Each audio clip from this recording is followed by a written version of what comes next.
Hey guys, I'm back with part 3. And here I gotta go with it, I'm so short.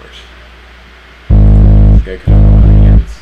And he's just shoving with there into a bunch of short stacks. So, and this guy is a solid player, I know he's capable of that. Solid player in terms of good. I had the best hand. It's not a great spot to get into, but I had the best hand going into it. And I don't hold, which I'm not really surprised. But I really should have probably made a move earlier. I got really, really short, and just it's not what is going to win you tournaments playing that short. So that's definitely an adjustment I need to make in my game. In kind of the mid stage of the tournaments, I get that short some of the time, and I talked about, I think in video 1, where you can get that short, and one double up can get you right back in it.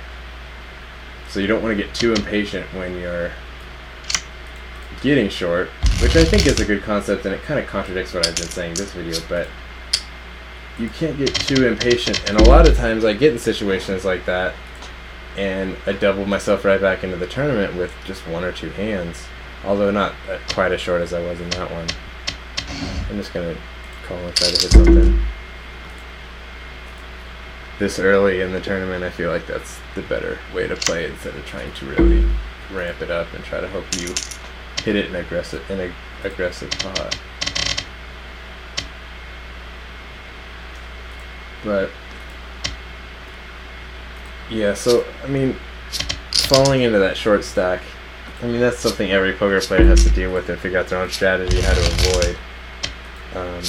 And I do it differently than I think a lot of the top pros, who those questionable spots, they're really good at figuring out, first of all, about which spots are actually questionable and which spots are a little more obvious that I think are questionable, and they're just keyed in on the stuff pretty well. But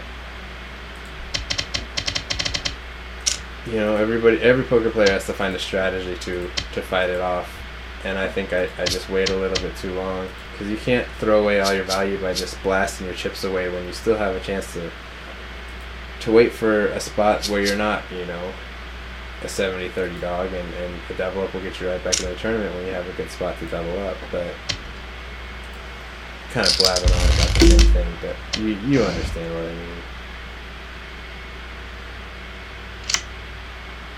mean. So this is a spot where I used to feel like I started 3-betting a lot in this kind of spot, and I was having a lot of success with it. Oh, not really, 27. But I decided to kind of pull back on it because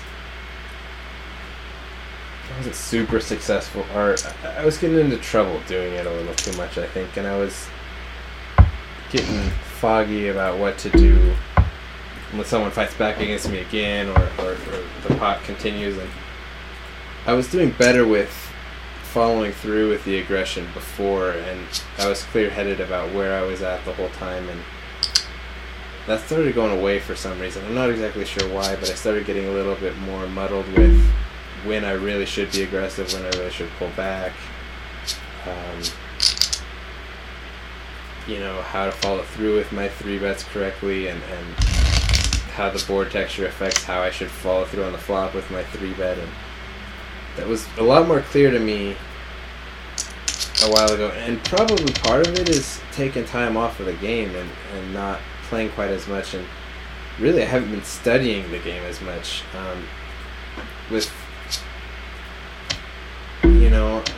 Ever since Black Friday, honestly, my study of poker has gone down quite a bit.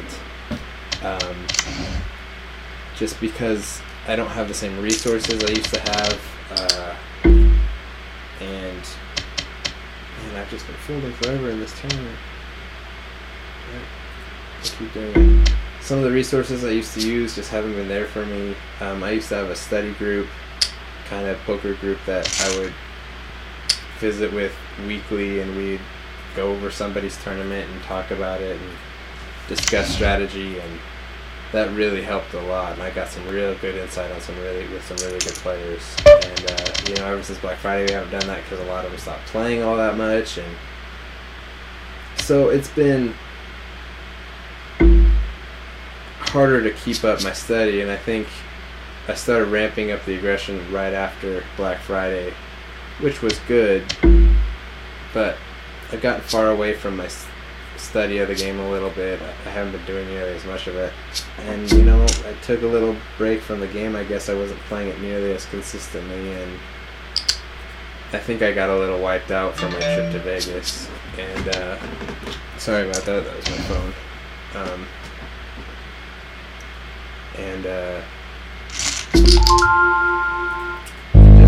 I guess I lost a step, and that can definitely happen. And I'm definitely going to call this. And I think I'm just going to call, almost inducing someone else to call a raise. This one, like, I really want someone to, but if someone's on the borderline with jacks, I want them to do it, basically. I mean, I'm not going to be scared of any of these guys if they wake up with something and I win, which is great. And that's what sitting around can really do for you, is if you get in a really fortunate situation. You know, you can get amazing spots every once in a while. If you wait long enough, they will happen. But they don't happen often enough to justify constantly waiting around.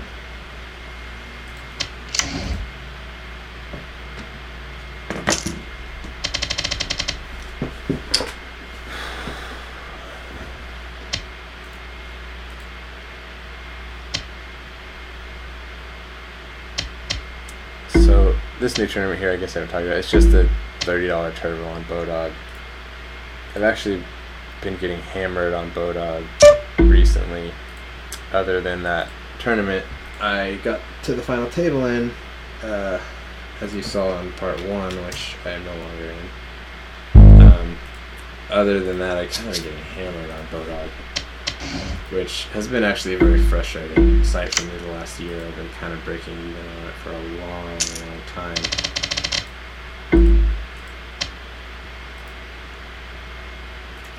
But that's probably why you don't see as much Bodog as you do. Also, you only play 4 tables at a time. And they don't have as many good tournaments anymore as Lock does, by far. And they don't have synchronized breaks, which can be very frustrating at times.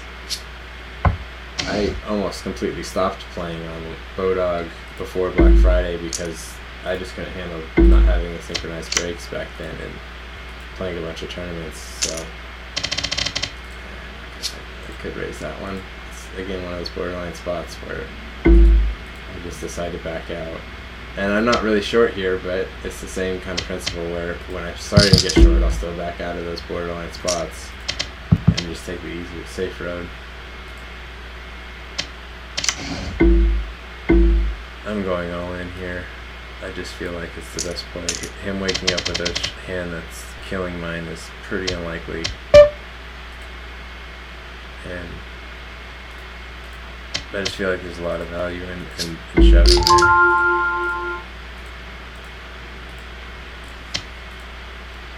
I had a point I was going to say, and I don't even remember if I started it or not, but I forgot about it. So if I ended up just stopping in the middle of some point, I apologize. I am not a professional at this. I'm trying to get better. I'm trying to do my best. And I hope you guys enjoy it still. Enjoy my rambling, but I'm obviously not a professional. My phone's going off in the middle of it, but it helps me. I hope people enjoy it. It's a fun little project for me to do, so I hope some people out there like it. At least I know some people do. At least I think so. Anyways, enough about me. Back to poker. Here I definitely need to raise.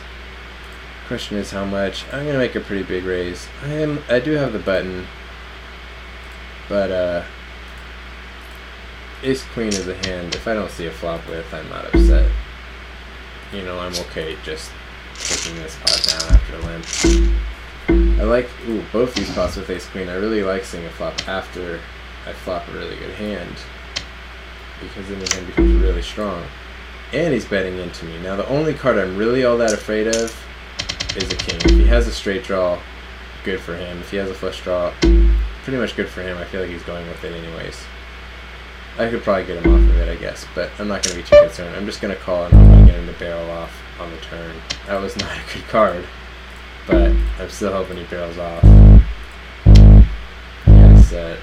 So that was a very bad flop for me because we both hit very strong hands and he hit the stronger one.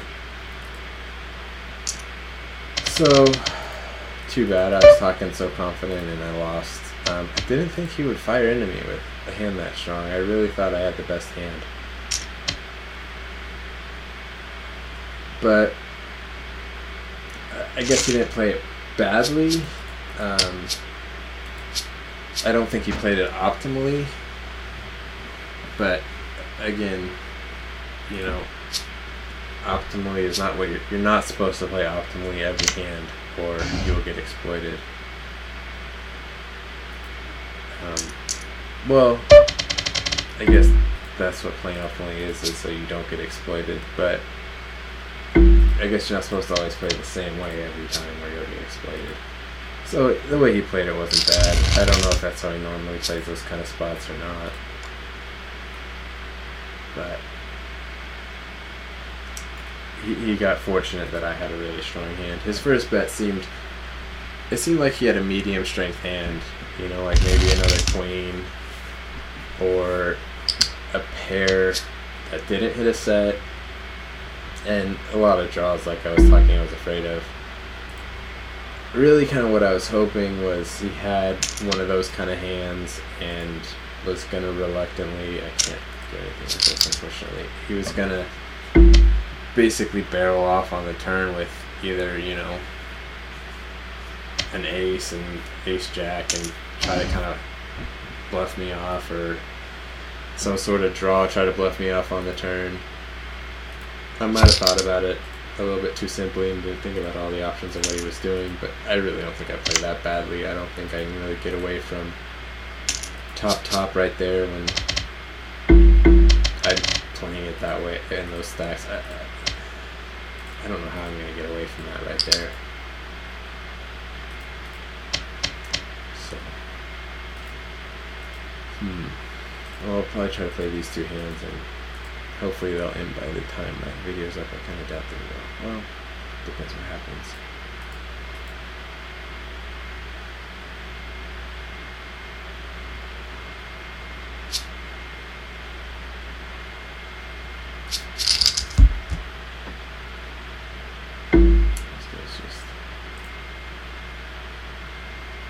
This guy's actually an old-time regular. Hasn't been on in a long time, but used to be on a lot. Here's an all-in spot, especially in a turbo.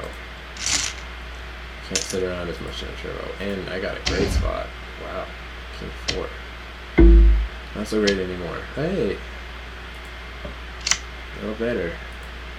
This is a weird hand. I wish I had more time to talk about it, but unfortunately this video is about to end, so I'll let it run out until the time's up, but you probably won't get to see how I end up playing it.